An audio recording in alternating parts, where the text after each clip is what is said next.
Assalamu alaikum, welcome to Shasha's kitchen. இன்னைக்கு நம்ம பார்க்க போற ரெசிபி என்னன்னா ஒரு சூப்பரான ரெசிபிங்க.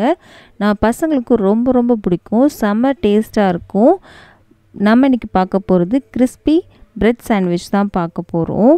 இதுல நிறைய காய்கறிலாம் நான் சேர்த்திருக்கேன். காய்கறி சாப்பிடாத பசங்க கூட இது விரும்பி சாப்பிடுவாங்க. அவ்வளவு சூப்பரா இருக்கும். பசங்களுக்கு பிடிச்ச மாதிரி டேஸ்ட்ல நான் செஞ்சு காமிச்சிருக்கேன். கண்டிப்பா உங்களுக்கு ரொம்ப பிடிக்கும். இப்போ வாங்க எப்படி பிளான் பார்க்கலாம். ஃபர்ஸ்ட் ஒரு மிக்ஸி ஜார் எடுத்துக்கலாம். ஃபர்ஸ்ட் நம்ம ஒரு green சட்னி அரைக்க போறோம். அதுக்காக ஒரு மிக்ஸி ஜார் எடுத்துர்க்கேன். இதுல ஒரு கைப்பிடி அளவுக்கு புதினா, இதோட ஒரு கைப்பிடி அளவுக்கு கொத்தமல்லி. எதையும் நான் கட் பண்ண போறது கிடையாதுங்க. அரைக்க தான் போறோம் அப்படின்றத அப்படியே சேர்த்திருக்கேன். கழுவி மட்டும் அப்படியே வச்சிருக்கேன். அது அப்படியே சேர்த்தாச்சு. இதுக்கு அப்புறம் ஒரு பச்சை மிளகாய். இதனால பெரிய பச்சை மிளகாய் அப்படின்றத ஒன்று எடுத்திருக்கேன். இது நல்லா காரமாகவும் இருக்கு. உங்க காரத்துக்கு ஏத்தாப்புல நீங்க எடுத்துக்கோங்க. இதுக்கு அப்புறம் ஒரு 3 பல் பூண்டு எடுத்துக்கோங்க. இதுக்கு அடுத்து இந்த சட்னிக்கு தேவையான மட்டும் உப்பு சேர்த்துக்கலாம். நான் மைனஸ்லாம் சேர்க்க போறோம். பார்த்து கவனமா சேர்த்துக்கோங்க. இதுக்கு அப்புறம் நம்ம சேர்க்க போறது ஒரு சின்ன துண்டு புளிங்க. இதுக்கு பதில் நீங்க லெமன் ஜூஸ் கூட சேர்த்துக்கலாம். நான் ஒரு சின்ன துண்டு புளி மட்டும் எடுத்திருக்கேன். இதை அரைச்சிட்டு வந்துடலாம். கொஞ்சமாக தண்ணி சேர்த்து அரைச்சிக்கோங்க. அரைச்சிட்டு வந்துட்டேன். இப்போ இது ரெடியாக இருக்குது. இது இருக்கட்டும். இதுக்கப்புறம் ஒரு பாத்திரம் எடுத்திருக்கேன். இதில் ஒரு அரை கப் அளவுக்கு பொடியாக கட் பண்ண பெரிய வெங்காயம் எடுத்திருக்கேன். இதுக்கப்புறம் ஒரு தக்காளியை நல்லா பொடியாக கட் பண்ணி வச்சுருக்கேன். இதையும் எடுத்துக்கலாம். இதோட நம்ம காய்கறியெல்லாம் சேர்க்க போகிறோம். ஒரு கேரட்டை நல்லா பொடியாக கட் பண்ணி வச்சுருக்கேன். இதுக்கப்புறம் நம்ம சேர்க்க போகிறது முட்டைக்கோஸ் எடுத்திருக்கேன். இதையும் நல்லா பொடியாக கட் பண்ணி வச்சுருக்கேன். இதில் நீங்கள் குக்கும்பர் எடுக்கணும்னாலும் எடுத்துக்கலாம். இதில் நீங்கள் எந்த காய்கறி நீங்கள் விரும்பி சாப்பிட மாட்டீங்களோ அந்த காய் நீங்கள் நிறைய எடுத்துக்கோங்க. இதில் நீங்கள் கேப்சிகம் கூட எடுத்துக்கலாங்க. இதுக்கப்புறம் கொஞ்சமாக கொத்தமல்லி சேர்த்துருக்கேன். இதுக்கு தேவையான மட்டும் உப்பு சேர்த்துக்கலாம். உப்பு சேர்த்தாச்சு. இதுக்கப்புறம் அரை டேபிள் ஸ்பூன் அளவுக்கு பெப்பர் தூள் எடுத்திருக்கேன். அதையும் நம்ம சேர்த்துக்கலாம். இதோட நீங்கள் சாட் மசாலா சேர்க்கணுன்னா கூட சேர்த்துக்கலாங்க. இதுக்கப்புறம் ஒரு 1/4 கப் அளவுக்கு மயோனைஸ் எடுத்திருக்கேன். எக்லெஸ் மயோனைஸ் தான். இது நம்ம சேர்த்துக்கலாம். இது வீட்டிலையும் செஞ்சுக்கலாம், இல்லை கடையில் வாங்குறது கூட எடுத்துக்கலாம். நான் இன்றைக்கி வீட்டில் செஞ்சது தான் எடுத்திருக்கேன். இது எக்லெஸ் மயோனைஸ் தாங்க. இது எல்லாத்தையும் சேர்த்து நல்லா கலந்து விட்டுடலாம். இதுவே செம்ம டேஸ்ட்டாக இருக்குங்க. இந்த மாதிரி ஒரு தடவை செஞ்சு கொடுங்க. பசங்க விரும்பி கேட்பாங்க. அந்தளவுக்கு ரொம்ப சூப்பராக இருக்கும். நம்ம காய்கறி நிறைய சேர்த்துருக்கனால உடம்புக்கு ரொம்ப நல்லதான். காய்கறியே சாப்பிடாத பசங்களுக்கு இந்த மாதிரி செஞ்சு கொடுங்க. இப்போ நல்லா கலந்து விட்டாச்சு. ரொம்ப மைனஸ் சேர்க்க வேணாம். இந்த அளவுக்கு சேர்த்தாலே போதுங்க. இப்போ இது நமக்கு ரெடி ஆயிடுச்சு. இது செய்கிறது ரொம்ப ஈஸி தாங்க.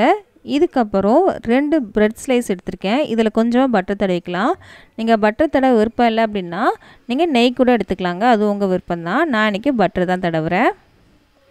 எல்லா பக்கமும் தடவிக்கலாம். இந்த மாதிரி 2 பிரெட் ஸ்லைஸ்லையுமே தடவி எடுத்துக்கலாம். 2லையுமே தடவிட்டேங்க. இப்போது நம்ம அரைச்சி வச்சுருந்த க்ரீன் சட்னி இதில் சேர்த்துடலாம்.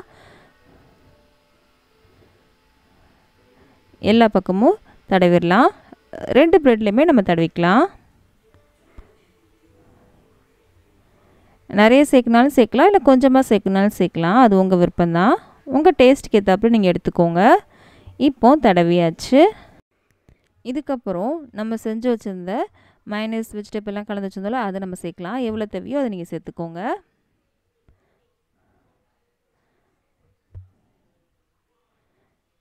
எவ்வளோ தேவையோ சேர்த்தாச்சு. இதை நீங்கள் அப்படியே கூட சாப்பிடலாம். ரொம்ப சூப்பராக இருக்கும். நம்ம இன்றைக்கி டோஸ்ட் பண்ண போகிறோம். அதுக்காக அடுப்பில் ஒரு பேன் வச்சுருக்கேன். இதில் கொஞ்சம் பட்டர் எடுத்துக்கலாம். நான் பசங்களுக்கு கொடுக்காது அப்படின்றதுனால நான் கொஞ்சம் பட்டர் எடுத்துருக்கேங்க. இல்லை நீங்கள் பெரியவங்க சாப்பிட்றதா இருந்துச்சு அப்படின்னா பட்டர் கொஞ்சம் கம்மி பண்ணிக்கோங்க. இதுக்கப்புறம் நம்ம செஞ்சு வச்சுருந்த ப்ரெட்டை இதில் சேர்த்துடலாம். சேர்த்துட்டு அடுப்பு சிம் பண்ணிக்கோங்க. ஃபுல்லாக வச்சிடாதீங்க. சிம்லேயே இருக்கட்டும். மூடி வச்சிடலாம். 1 நிமிஷம் வரைக்கும் அப்படியே இருக்கட்டும். 1 நிமிஷத்துக்கு அப்புறம் பார்க்கலாம். இப்போ 1 நிமிஷம் ஆயிடுச்சு. நம்ம திருப்பி போடலாம். சூப்பராக கலர் வந்திருக்கு. நல்லா கிறிஸ்பும் ஆயிருக்கு. இன்னும் கொஞ்சம் பட்டர் எடுத்திருக்கேன்.